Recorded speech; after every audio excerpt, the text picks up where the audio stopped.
अब कल आकर यही लोग मेरे बारे में बोलेंगे ये तो हैदराबाद से उड़कर आया था, ये क्या बाहर अंदर की बात कर रहा है। उसका भी जवाब देकर जाता हूं ताकि खर्जा बाकी ना रहे। अस्सलामु अलैकुम दोस्तों, उम्मीद करता हूँ कि आप सब खैरियत से होंगे। ये देखिए दोस्तों, एमबीटी के सदर अमजदुल्ला खान ने ओवैसी साहब के बारे में क्या बोले, चलिए इस वीडियो में सुनते हैं। आज जो है आने का मकसद ये है, ये जो हैदराबाद से मिस्टर बच्चन बोले आपके दरमियान में फिर रहे हैं, यहाँ पर आकर तो उनकी चंद हकीकत और उनके बारे में जो उनकी पार्टी का परचम लेकर फिर रहे हैं, उनसे मेरे कुछ सवालात है। मैं बहुत कम गुफ्तगू करूँगा, सिर्फ 10 या 15 मिनट में हट जाऊँगा, क्योंकि इलेक्शन का टाइम है। 10 बजे आपको जलसा ख़त्म करना है। सबसे पहले मैं ये जानना चाहता हूँ कि आखिर क्या वजह है, अमानतुल्लाह खान में क्या खराबी महसूस हुई कि अमानतुल्लाह खान कहीं क्या इस्लाम के खिलाफ में कोई ऐसा काम किया, क्या दीन के खिलाफ में कोई ऐसा काम किया जो हैदराबाद से आकर मिस्टर असदुद्दीन ओवैसी को यहाँ पर आकर एक अपना उम्मीदवार डालना पड़ा। अब रही बात, कई लोग ये कह रहे हैं कि यहाँ के जो मजलिस इत्तेहादुल मुस्लिमीन के जो उम्मीदवार है शिफाउर रहमान, उनको हमदर्दी में मजलिस ने टिकट दिया। तो मैं कुछ बातें आपको बतलाना चाहता हूँ कि हैदराबाद में हमारे एक मौलाना नसीरुद्दीन, जो लोग जानते हैं, दिल्ली में भी उनके कई रिश्तेदार हैं, इनका भी ताल्लुक कहीं आजमगढ़ से था, बाद में वो हैदराबाद आकर रहने लगे। गौर से सुनिए मेरी बातों को। मौलाना नसीरुद्दीन और उनके 2 लड़के गुजरात की जेल में 5 साल रहे। वहां पर बाप और बेटों को एक ही जेल में रहने के बावजूद 5 साल तक मिलने का मौका नहीं दिया गया। ये असदुद्दीन ओवैसी एक मर्तबा भी उनके मकान, जो उनके पार्टी ऑफिस से लेकर उनका मकान 1 या 2 किलोमीटर का फर्क है, और ये कभी गुजरात की साबरमती जेल पर नहीं गए। 5 साल में उनके मकान पर जाके कभी उनके साथ हमदर्दी नहीं किए, उन मासूम उनके लड़कियों के, उनके बच्चों के सर पे हाथ नहीं रखे कि आया एक घर का बाप और 2 बेटे जो जेल में हैं, उसके साथ उसका घर का चूल्हा कैसा सिलक रहा है, ये असदुद्दीन ओवैसी ने कभी इस बारे में मालूमात करने की जरूरत नहीं महसूस करी। मक्का मस्जिद बम धमाका होता है, आपको याद है कि मक्का मस्जिद में बम धमाका हुआ था, उसी साथ में यहाँ पर दिल्ली की जामा मस्जिद में भी हुआ था। मक्का मस्जिद बम धमाके के बाद में और कुछ ही दिनों में लुम्बिनी पार्क, गोकुल चाट हैदराबाद में 2 बड़े धमाके हुए थे। 2 बड़े धमाकों में 170 मुस्लिम बच्चों को पकड़कर 18 महीने जेल में रखा गया उनको। ये असदुद्दीन ओवैसी एक मर्तबा जेल को जाकर नहीं मिला, एक मर्तबा ये 170 बच्चों के साथ घर पर नहीं गया, कभी बेल के लिए पैसे नहीं दिया, कभी वकील को नहीं कराया। आ जाकर यहाँ पर दिल्ली में शिफाउर रहमान से हमदर्दी।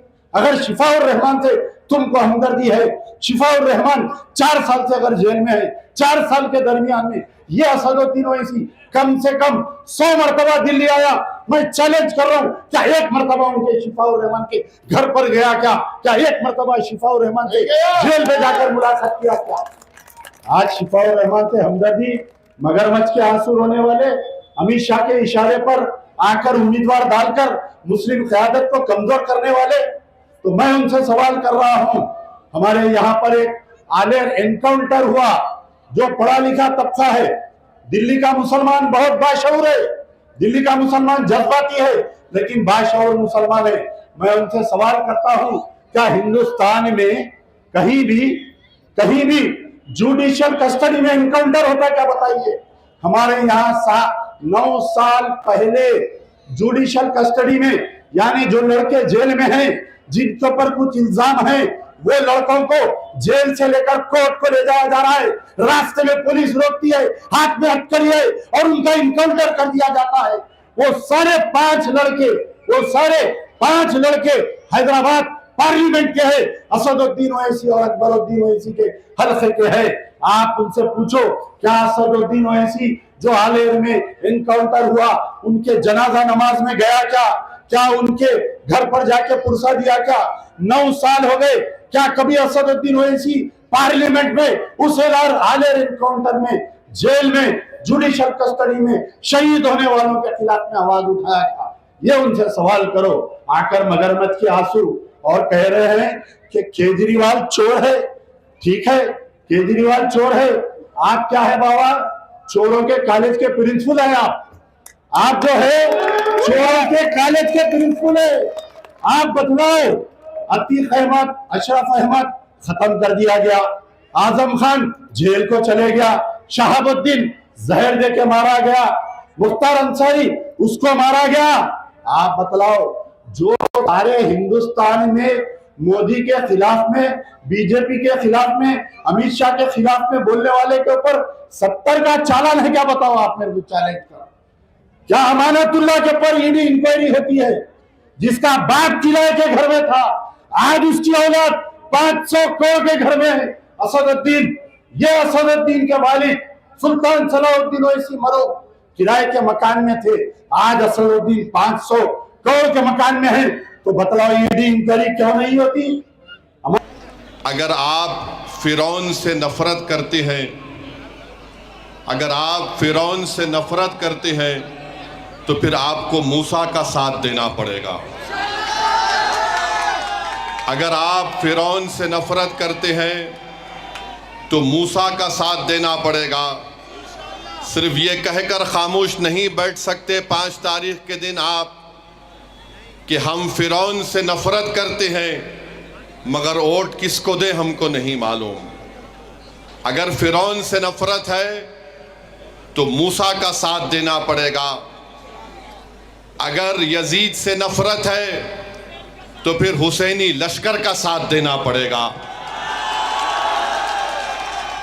ये वक्त 5 तारीख का दिन आपको ये तय करना है कि आप अगर फिरौन को हराना चाहती हैं तो आपको मूसा बनना पड़ेगा।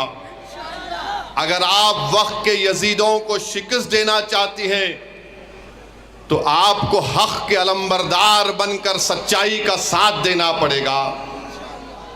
अगर आप 5 तारीख को उन ठेकेदारों को, उन इख्तिदार की कुर्सियों पर बैठने वालों को एक पैगाम देना चाहती हैं कि तुम ताहिर हुसैन को एंटी नेशनल कहते हो, हम नहीं मानते ताहिर हुसैन नेशनलिस्ट है, ये हम मानकर ताहिर हुसैन को वोट देंगे। अगर कोई ये कहेगा कि ताहिर हुसैन कम्युनल है तो हम उनको बताएंगे 5 तारीख के दिन कि ताहिर हुसैन ना कम्युनल है, ना अज़बियत का मज़ाहरा करता है। हमको अपनी वोट की ताकत से ये बताना पड़ेगा इन तमाम लोगों को कि तुम जो तय करोगे हम उसको नहीं मानोगे। तुम अगर एंटी नेशनल बोलेंगे तो हम नेशनलिस्ट बोलेंगे। तुम अगर हमको गाली दोगे तो हम समझेंगे कि हाँ यही तारीफ के काबिल है। तुम हमारे मुक़द्दर के फैसले तय नहीं कर सकते। हम तुम्हारे ज़र खरीद गुलाम नहीं हैं कि तुम जो तय करोगे हम उसको फॉलो करते जाएंगे। यही जमहूरियत की खूबसूरती है कि आपको ये तय करना है कि कौन किसका साथ देगा 5 तारीख के दिन। मैं आपको बता रहा हूं कि मुस्तफ़ाबाद की जनता के लिए एक बेहतरीन मौका है कि ताहिर हुसैन आपके इसी गली कूचों में का रहने वाला, यहीं पर पला और पोसा, यहाँ पर हमारे बुजुर्गों ने उसकी सरपरस्ती की, यहाँ के हमारे ज़ईफ़ माँ और बहनों ने उसके लिए दुआ की, यहाँ के नौजवानों ने देखा कि जब बुरा वक्त आया था, तूफान थी, आंधी थी, खाक और खून के दरियाओं में हमको डुबाने की कोई कोशिश कर रहा था, अगर कोई मर्द मुजाहिद बनकर सामने खड़ा था फिरौन के तो उसका नाम ताहिर हुसैन था। तो ये बात का फैसला और आपको याद रखना पड़ेगा। तो ताहिर हुसैन मुस्तफ़ाबाद का है। अब जो केजरीवाल छोटे रिचार्ज का उम्मीदवार है, क्या वो मुस्तफ़ाबाद का है? क्या वो मुस्तफ़ाबाद का है? क्या भाजपा का उम्मीदवार मुस्तफ़ाबाद का है? क्या कांग्रेस का उम्मीदवार मुस्तफ़ाबाद का है? तो आप किसका साथ देंगे, जो मुस्तफाबाद का है या जो बाहर का है? अब कल आकर यही लोग मेरे बारे में बोलेंगे ये तो हैदराबाद से उड़कर आया था, ये क्या बाहर अंदर की बात कर रहा है। उसका भी जवाब देकर जाता हूं ताकि खर्जा बाकी ना रहे। भारत का हर घर जहां पर मूसा और हुसैन के मानने वाले हैं वो मेरा घर है, मैं उस घर का फर्द हूं। तो मुस्तफाबाद मेरा था, है और रहेगा। तुमको बोलना पड़ेगा कि फिरौन कौन है, मैं तो कह रहा हूं कि फिरौन कौन है बता के जा रहा हूं। तो मेरे अजीज दोस्तों और बुजुर्गों, मुस्तफाबाद की तरक्की के लिए, मुस्तफाबाद के अमन को मजबूत करने के लिए, यहाँ पर दोबारा दंगे ना हो, यहाँ पर किसी की जान ना जाए, यहाँ पर कोई बच्चा यतीम ना हो, यहाँ पर किसी को कोई नुकसान ना हो, इस बात की मैं गारंटी आपको दे रहा हूं कि आप ताहिर हुसैन को कामयाब करिए। मुस्तफाबाद में विकास होगा, मुस्तफाबाद में अमन होगा। ये तमाम गारंटी देने वाला ये छोटा रिचार्ज भारत में सबसे बड़े दो झूठे हैं। एक का नाम, दो झूठे हैं, एक का नाम, दूसरे का नाम, बस।